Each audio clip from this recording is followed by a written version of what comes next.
Tout pour investir. Dose d'économie.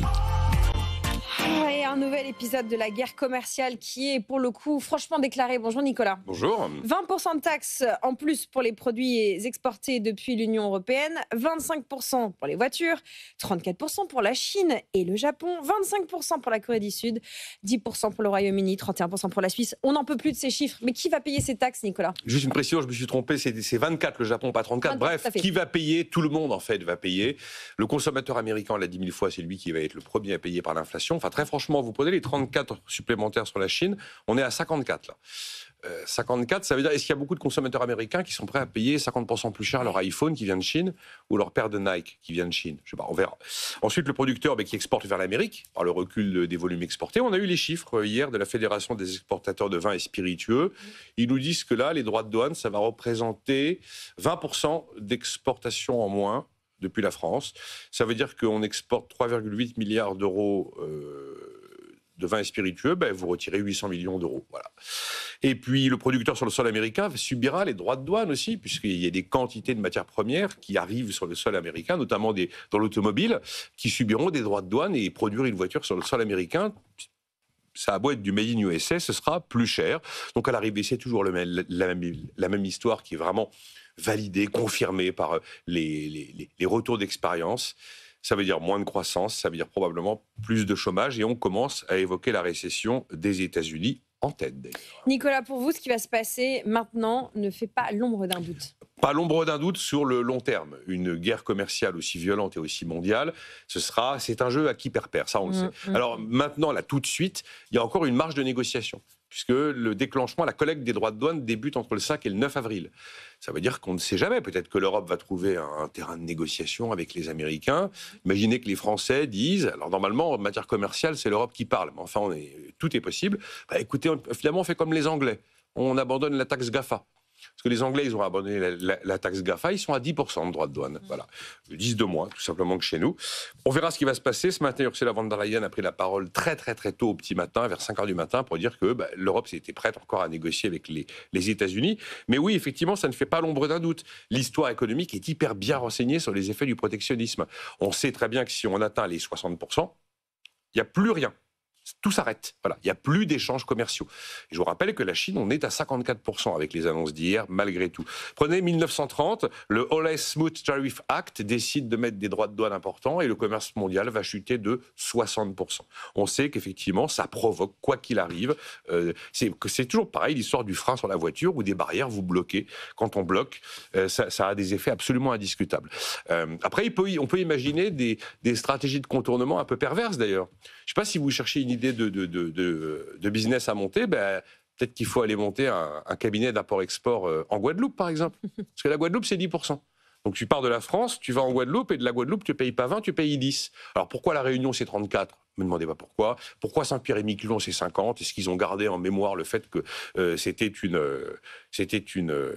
terre de prédilection pour contourner la prohibition contre l'alcool aux États-Unis au début du XXe siècle ? Oui. On ne saura pas. Mais effectivement, si je passe par Londres ou si je passe par la Guadeloupe, j'arrive sur le sol américain et je prends 10 et pas 20. Voilà, idée de business pour nos auditeurs. Voilà, idée de business, c'est ça. Ouais. Le pari, je pense qu'il faut appeler ça comme ça, de Donald Trump avec cette déclaration de guerre commerciale mondiale, est-il économiquement tenable? C'est un vrai sujet. Ce qu'il a dit hier, et il s'exprimait à la fois aux entreprises et aux ménages américains, nous sommes un peuple gentil. On se fait avoir depuis 50 ans. Nos amis sont pires que nos ennemis. Nous allons devenir riche à nouveau et l'industrie américaine va renaître de ses cendres. Voilà la question que je me pose, c'est il faut combien de semaines pour que chacun puisse constater dans son existence réelle que c'est pas exactement ce qui risque de se produire. Là où le pari est risqué et même un peu farfelu, c'est de se dire tiens, chers Américains, je vais vous baisser vos impôts et je vais faire payer ces baisses d'impôts par les autres, par le reste du monde, en mettant des droits de douane. Sous-entendu, ça fait des recettes fiscales, les recettes fiscales des droits de douane, ajoutées aux économies du Doge sur la puissance fédérale, sur la sphère fédérale, ça va payer vos baisses d'impôts. Et le conseiller au commerce de la Maison-Blanche, Peter Navarro, lui, il dit ça va faire 600 milliards de dollars de recettes par an. Bon, moi, j'attends de voir les 600 milliards de recettes par an et surtout dans quelle mesure ces recettes peuvent être pérennes. Parce que c'est quoi le cercle vicieux de l'histoire ? Le consommateur américain, peut-être qu'on va lui baisser ses impôts, mais il va perdre en pouvoir d'achat. Il y a un moment, il va finir par se détourner des produits importés, surtaxés, qui coûtent une fortune sur le sol américain. S'il s'en détourne, ces produits-là n'existent plus ou disparaissent en partie, et les recettes fiscales qui vont avec disparaissent aussi. Les droits de douane vont a priori faire reculer la consommation. Si la consommation recule, ça veut dire que les achats de produits surtaxés reculent. Ça veut dire que les recettes attendues de ces produits surtaxés ne sont pas au rendez-vous, sans compter que la riposte des pays attaqués va probablement priver les entreprises américaines exportatrices d'une partie de leur activité, peut-être d'une partie de leur chiffre d'affaires. Donc j'ai regardé un peu ce que prévoient les cercles économistes indépendants aux États-Unis. Ils disent qu'à 250 milliards de dollars de recettes, c'est déjà pas mal. Est-ce qu'au tout début, on peut atteindre les 300 peut-être, mais les 600 milliards de Pétain-Navarro sont absolument pas acquis. Bon, revenons chez nous. Oui, allons-y. Chez nous, je veux dire en Europe, comment est-ce qu'on peut riposter? Alors, il y a plein de solutions. La solution basique, c'est on refait 2018, on fait notre liste, nous aussi. Bon, vous la connaissez, les fameuses Harley-Davidson, d'ailleurs c'est ce qu'on a fait tout de suite. La Chine avait agi en 2018 en se disant, bon, je vais taper là où ça va faire très mal. Donc je vais taper le paysan américain qui a voté pour Donald Trump et qui produit du soja. Ils ont mis des droits de douane sur le soja de malade, comme ils en achetaient beaucoup, ça a cassé le business du soja et les paysans américains ne comprenaient pas ce qui leur arrivait. C'est une solution. Après, il y a aussi une autre solution, c'est de dire, on va taper, alors nous aussi les Européens, on va taper, mais de manière très ciblée. Le CEPI, et j'ai pas eu le temps malheureusement ce matin de retrouver la liste, avait réalisé une liste très précise de 32 produits qui viennent de l'Europe et dont l'Amérique ne peut pas se passer. Voilà. Notamment dans le lot de mémoire, il y avait certains médicaments. Et le CEPI avait fait le même job, des produits venant de l'Amérique dont l'Europe ne peut pas se passer. Il y en a 8, USA vers Europe, 32, Europe vers USA. Là, effectivement, on peut décider de faire du fine-tuning et d'aller cibler précisément des produits qui handicapent les Américains. Après, on a toujours la possibilité, et on l'a fait, on en a 156 des enquêtes anti-dumping ouvertes actuellement contre une quantité de secteurs. En 2015, par exemple, l'Europe a décidé de remonter mais drastiquement les droits de douane sur les producteurs américains de PVC. Et ils étaient accusés en fait de pratiquer du dumping en pratiquant des prix beaucoup plus bas chez nous que ce qu'ils pratiquent dans leur pays. Et du coup, l'Europe, qui mettait déjà 55% de droits de douane, est montée à 77%. Ouais. Troisième solution, eh bien, on fait des enquêtes sur les entreprises qui bénéficient de subventions aux États-Unis. On considère que une entreprise qui a été aidée par la puissance américaine ne peut plus concourir à des marchés publics en Europe. On bloque l'accès à des marchés publics. L'arme nucléaire, qui n'avait jamais été évoquée depuis d'ailleurs qu'elle a été mise en place discrètement en 2023, c'est l'outil anti-coercition. Alors ça, c'est vraiment l'arme nucléaire des Européens. Ça veut dire que l'Europe, c'est un peu long à mettre en place parce qu'il faut une consultation d'experts des différents États membres, mais tu considères que Donald Trump, en fait, a lancé des droits de douane contre les Européens, absolument pas pour des raisons commerciales. Pour une autre raison.